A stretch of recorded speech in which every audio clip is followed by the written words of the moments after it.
Hello student, good morning to all of you. पिछले period में हमने राउल्स लॉ फिनिश किया था और depending on Raoult's law types of solution, two types of solution, that is ideal solution and non ideal solution, और उसके graph भी study किया था। वो राउल्स लॉ की प्रैक्टिस करना है आपको, रिटर्न प्रैक्टिस करना है। आज उसका सेकेंड पार्ट भी देखना है। तो नेक्स्ट पार्ट जो आज हम स्टडी करेंगे that is colligative property. Remaining topic जो है, रिमेनिंग पार्ट जो रह गया इसका यूनिट का, वो पूरा कॉलिगेटिव प्रॉपर्टी है। सॉल्यूशन वाला पार्ट फिनिश होता है। तो first definition, what is colligative properties? Properties temperature, pressure, mass, volume, density, ये सब प्रॉपर्टीज होते हैं। और what is colligative?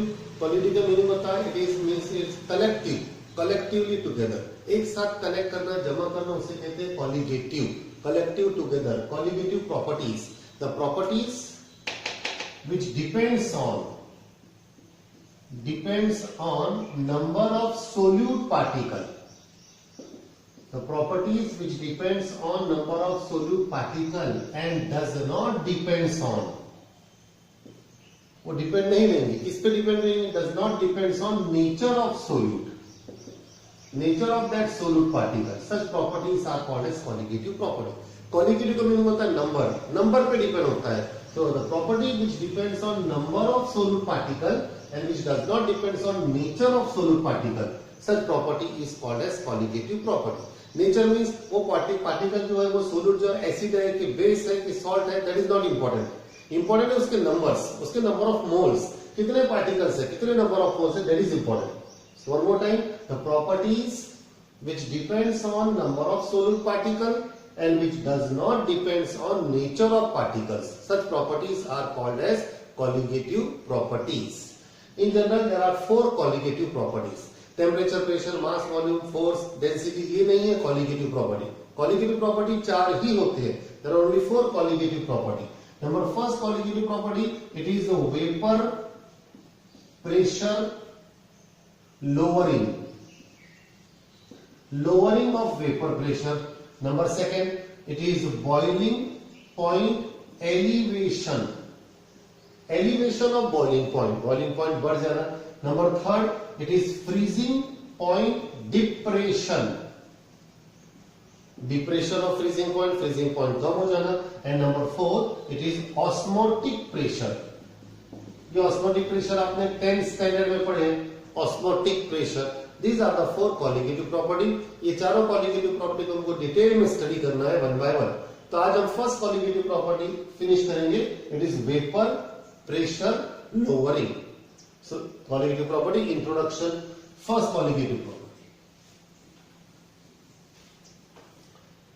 Number first, it is vapour pressure lowering. इसमें हमको दो डेफिनेशन देखना है। मेन तो डेफिनेशन ये, वेपर प्रेशर की डेफिनेशन, वेपर प्रेशर लोअरिंग की डेफिनेशन, दो डेफिनेशन हमको स्टडी करना है। First definition, it is vapour pressure. Vapour pressure कल के पीरियड में भी हमने देखा था। Vapour pressure names indicate is a pressure exerted by vapour. Vapour जो प्रेशर डालते हैं on the surface of liquid, that pressure is called as vapour pressure. Pressure exerted by vapors on the surface of liquid when equilibrium is attained, that pressure is called as vapor pressure. It is denoted by capital P। इसको capital P से denote करते हैं और इसके दो symbol होते हैं, एक होता है P01 और दूसरा होता है P1।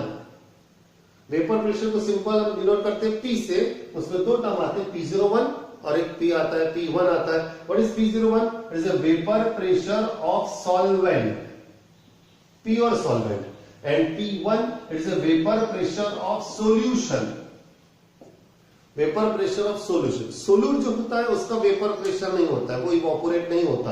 तो vapour pressure of solvent and vapour pressure of solution, ये दो टर्म हम बहुत यूज करेंगे। So vapor pressure, the pressure exerted by vapor on the surface of liquid, it is called as vapor pressure. Main definition, number B, it is a vapor pressure lowering. Lowering of vapor pressure, it is denoted by delta P. Delta P change हो जाएगा। Suppose we take a solvent, a pure solvent, एक हम pure solvent लेंगे, this is solvent, and its vapor pressure is P01।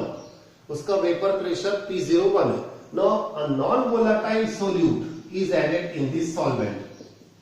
इसमें एक non volatile solute add करेंगे, for example salt NaCl और sugar, इसमें हम नमक ऐड करेंगे। एक प्योर सॉल्वेंट लेंगे, वाटर लेंगे और उसके अंदर हम नमक ऐड करेंगे। Then what will be observe, क्या देखेंगे हमको, that the vapour pressure of this solution, ये जो सॉल्यूशन का वेपर प्रेशर है, vapour pressure of solution, now it become solution, vapour pressure of solution that is P1, it decreases. Solution का vapour pressure कम हो जाएगा जब आप किसी सॉल्वेंट में एक सोल्यूट ऐड करें। जब आप पानी में नमक ऐड करते हैं तो वो जो सॉल्यूशन बनेगा उसका वेपर प्रेशर कम हो जाता है, that is called as vapour pressure lowering. Names indicate lowering, decreases. So when a non volatile solute is added to the pure solvent, then the vapour pressure of solution decreases. This is called as vapor pressure lowering. So we have two symbols. One is the vapor pressure of solution. Second is vapor pressure of pure solvent. This vapor pressure of solution decreases. ये कम हो जाता है as compared to vapor pressure of solvent. पहले solvent होता है, बाद में solution बनता है, और वो जो solution बनता है उसका vapor pressure कम हो जाता है। Therefore delta P vapor pressure lowering, it is equal to P01 minus P1. P01 minus P1. See, what is delta P? It is a vapor pressure lowering. P01 vapor pressure of solvent, pure solvent. P1 vapor pressure of solution. This is solution, this is solvent. Now this is a formula for vapor pressure lowering. So definition of vapor pressure lowering: when a non-volatile solute is added to the pure solvent, then the vapor pressure of solvent in that solution, vapor pressure of solution decreases. This is called as vapor pressure lowering. It is denoted by delta P. Delta P is equal to P01 minus P1. This is definition vapor pressure lowering. Now again we will see then Raoult's law. कल जो हमने वो Raoult's law हमने पढ़े थे, आज हम वो फिर से Raoult's law को डिराइव करते हैं। इसी का ही पार्ट है। Now yesterday जो हमने Raoult's law पढ़े थे वो Raoult's law for volatile component के लिए था, दोनों कंपोनेंट वोलेटाइल थे। आज जो हम Raoult's law पढ़ेंगे उसमें एक कंपोनेंट नॉन वोलेटाइल रहेगा। Raoult's law for non volatile solute, non volatile solute, this is difference. Remember question आएगा आपको बोर्ड एग्जाम में कि explain the Raoult's law for volatile component. अब आप कल जो पढ़ाया था वो एक्सप्लेन करेंगे, उसको डिराइव करेंगे। अभी क्वेश्चन आएगा Raoult's law for non volatile solute, तो आप ये डिराइव करेंगे जो अभी मैं आपको पढ़ा रहा हूं। सो अगेन वैसे ही स्टार्ट करेंगे।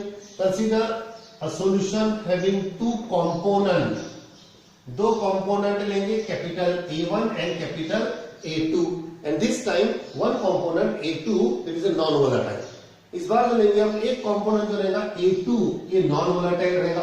That's why it does not evaporate, क्योंकि वो नॉन वोलेटाइल है, वो इवापोरेट नहीं होगा, उसके वेपर नहीं बनेंगे। And as it does not form vapour, it does not have vapour pressure, इसका कोई वेपर प्रेशर नहीं रहेगा, P नहीं रहेगा।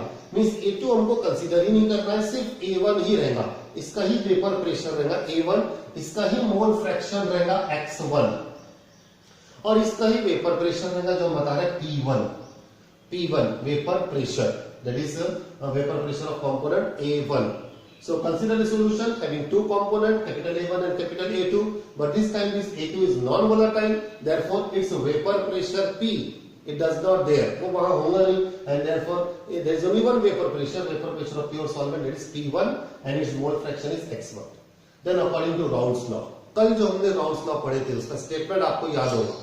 उसका स्टेटमेंट था the partial vapour pressure of any volatile component is equal to the product of vapour pressure of that component and the mole fraction of the solution. It is called as Raoult's law। तो वो यहां apply करेंगे।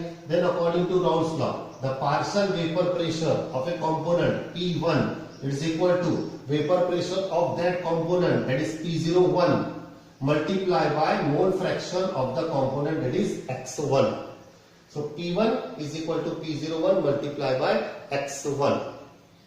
Now we will solve this X1. So P1 is equal to P01 multiplied by X1, 1 minus X2. कल हमने किया था इसको 1 minus X2. It becomes P1 is equal to P01 minus P01 into X2. इसको हम P01 को अंदर introduce कर देंगे।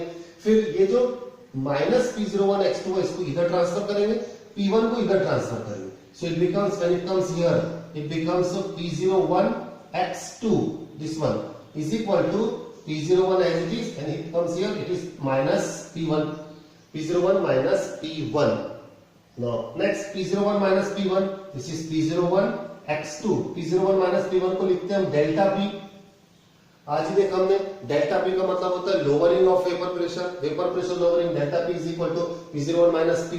So therefore delta P is equal to, ये delta P is equal to, it is P01 into x2. फिर ये P01 को नीचे ले लेंगे हम, so finally it becomes delta P upon P01 is equal to x2. Means from this, यहां से इस फॉर्मूले से ये डिराइव हो रहा है कि delta P is directly proportional to x2. Vapour pressure lowering is directly proportional to number of moles, that is mole fraction. So as it depends on number of mole, number of particle, therefore this delta P is a colligative property.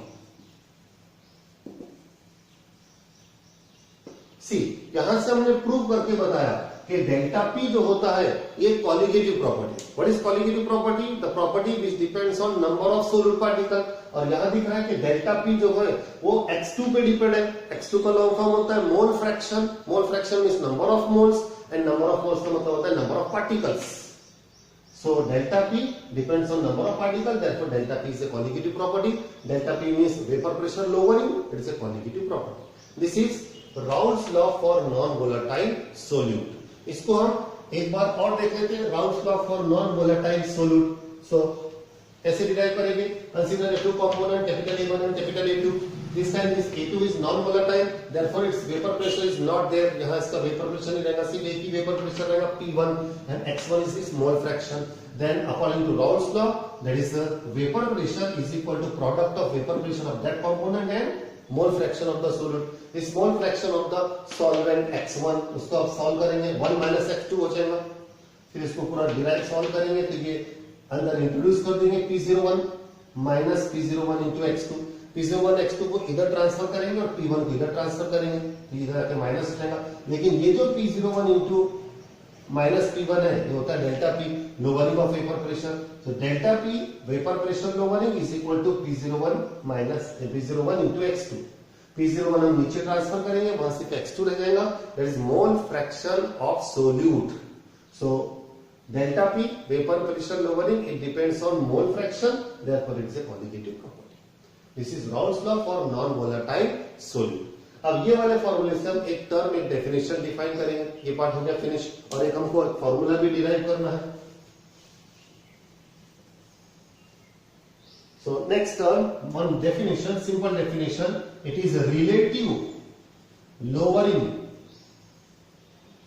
of vapor pressure. Relative lowering of vapour pressure. Relative का मतलब हमको इसको ratio बताना है, किसी के साथ हमको इसको कंपेयर करना है, इसको डिवाइड करना है, रेशो बनाना है. Lowering of vapour pressure, the ratio of lowering of vapour pressure, that is vapour pressure lowering, and vapour pressure of pure solvent. Pure solvent का vapour pressure that is P0, P01.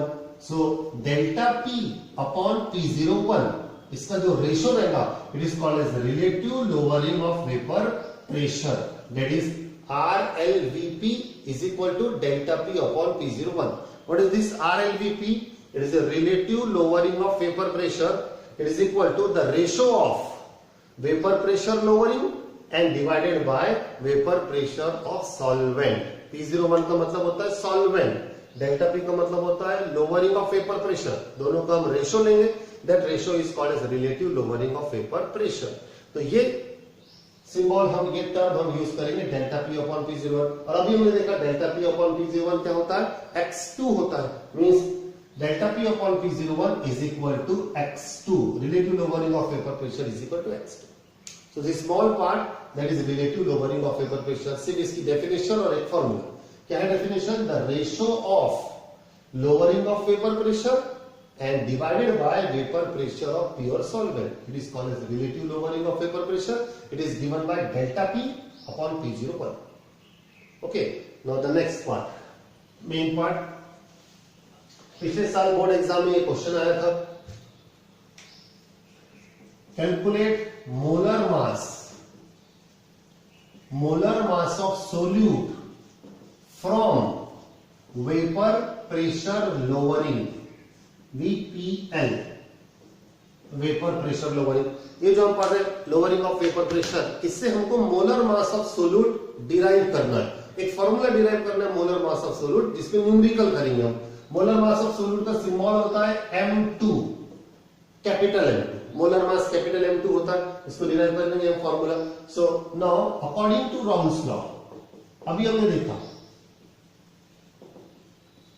According to Raoult's law, that is the relative lowering of vapor pressure is equal to X2, that is mole fraction of solute. Relative lowering of vapor pressure is equal to mole fraction of solute. This is equal to relative lowering of vapor pressure delta P upon P01 is equal to X2. फिर what is X2? X2 का long form है, it is a mole fraction of solute. Its definition, X2 is equal to ratio of number of moles of solute upon number of moles of solute and number of moles of solvent, their sum. It's the total number of moles of solute and solvent. The ratio of number of moles of solute to the total number of moles of solute and solvent, it is called as X2.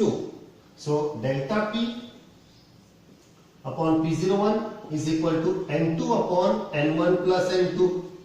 But what is N1? Number of moles of solvent, and N2 number of moles of solute. For dilute solution, number of moles of solvent is very greater than number of moles of solute. Dilute solution के लिए solvent ज्यादा होता है और solute कम होता है, इसलिए जब आप इन दोनों को सम करेंगे, therefore N1 plus N2 it becomes N1, because N2 it is negligible as compared to N1. So number of moles of solute is negligible as compared to number of moles of solvent. Therefore N1 plus N2 becomes N1. यहाँ put करेंगे, it becomes delta P upon P01 is equal to, it is N2 upon N1, and only N1. यहाँ से N2 चल जाएगा. This is delta P upon P01, that is the relative lowering of vapor pressure, is equal to N2 upon N1. What is N2? Number of moles of solute. N1 number of moles of solvent. अब इन दोनों के हम फॉर्मूले put करेंगे. Number of moles का formula होता है mass upon molar mass. Now number of moles of solute, suppose that W2 gram of solute, it is dissolved of molar mass M2, it is dissolved in W1 gram of solvent of molar mass M1. हम जो solute और solvent लेते हैं, solute plus solvent, it becomes solution.